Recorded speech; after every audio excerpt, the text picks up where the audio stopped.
What's up, YouTube? Joseph here, and it is Yosenju deck profile time. I know it's been a long time waiting for this because I was currently not able to really do anything due to some certain circumstances. What is going on is Yosenjus are pretty much this is version of Yosenjus, I should say. Pretty much is like the last one. It's still more oriented to its rank 4.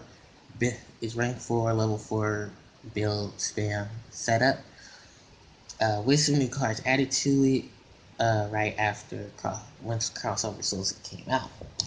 I do want to just state before I go into this deck profile that I will be doing a deck profile for which would include the heavy hitters of the deck, the level 5 and higher monsters, because I don't think it's fair to leave them out, and I didn't want to leave them, so I'm going to be doing one for them as well. This deck profile, like I said, is going to focus on the 4s, the low level monster that just came out, and I'm going to go pretty much into that profile right now and explain most of what's going on with that. So I'm just going to give a basic lineup. First off, it starts with Comma 1. One of pretty much our bouncer. We have Comma 2, who can attack directly, but has his attack when he does do that ability. Comma 3, whenever another Yosenju monster inflicts damage, you can add one Yosenju card from your deck to your hand. So this pretty much helps with the search capabilities of the deck. Sujik is our honest, or while he's on board, once a turn he can give any Yosenju monster you control additional 1,000 attack. So when pretty much he can make himself a 2k beater and help in the assault, especially getting rid of problematic monsters, and of course dealing with any situation that does require you to need to take out the monster real fast. Kodam, who is new to the archetype.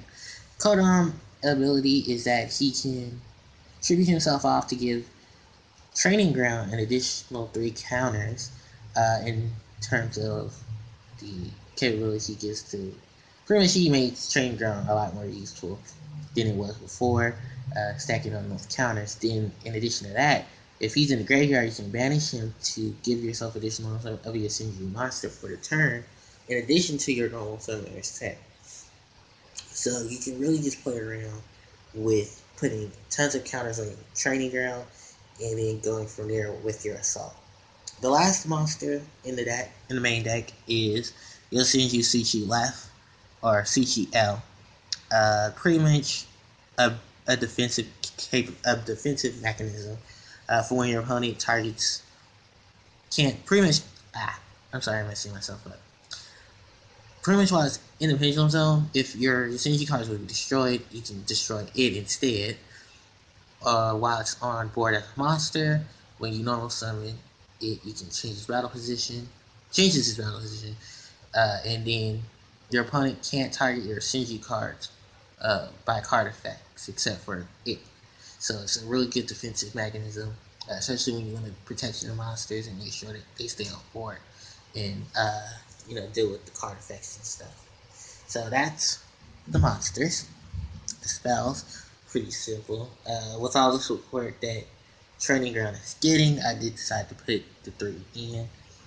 It really does help in terms of searching and retrieving, especially from the graveyard, because you do need the trap card to defend yourself a lot more than I thought I would, but it is a really good retriever.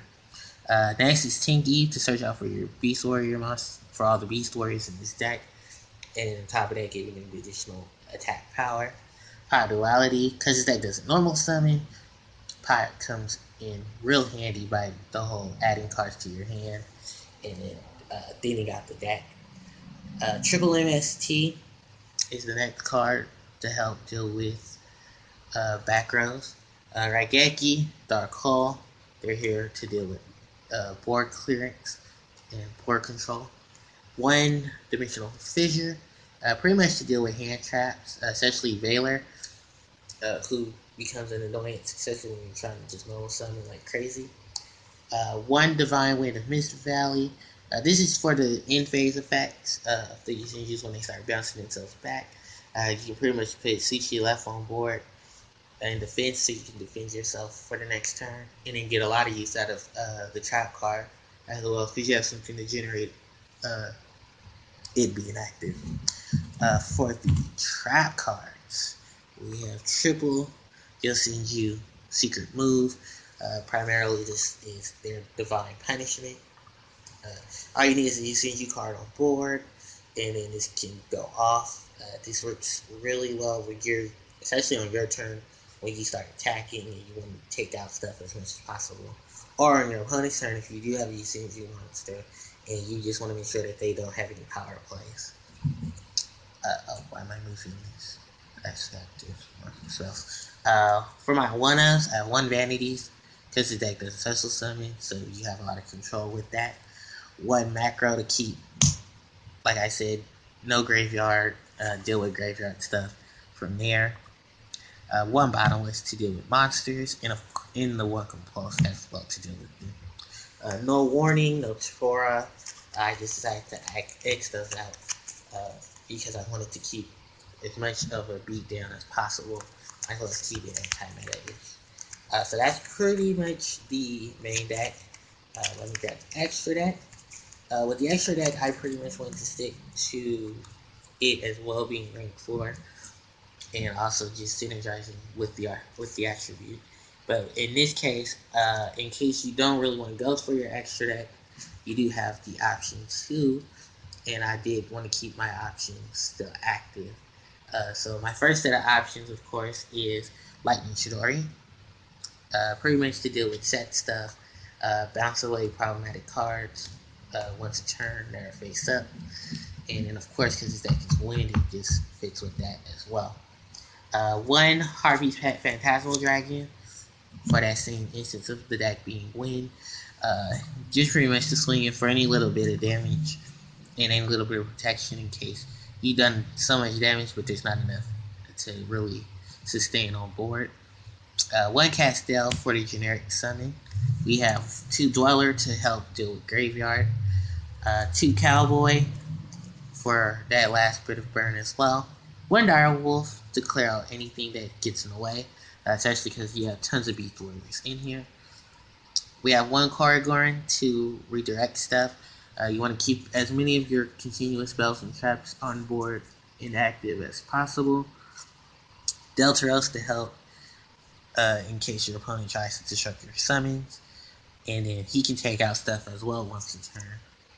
We have Rasputin Berserk, of course attaching him to an Exceed monster, giving him that additional attack power so they can take out stuff as well, and then him banishing stuff from the graveyard by detaching material from himself.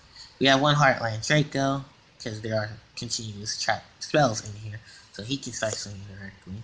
Of course, not new to any level, any rank 4 deck spam is Silent Auto Arc, and then the last monster is Magnus Zero. Alright guys, that's pretty much wrapping things up here for the deck profile. I hope you guys do enjoy. Please stay tuned for when I get ready to do the next deck profile for the bigger guys. So, till next time guys, this is Stream, signing out.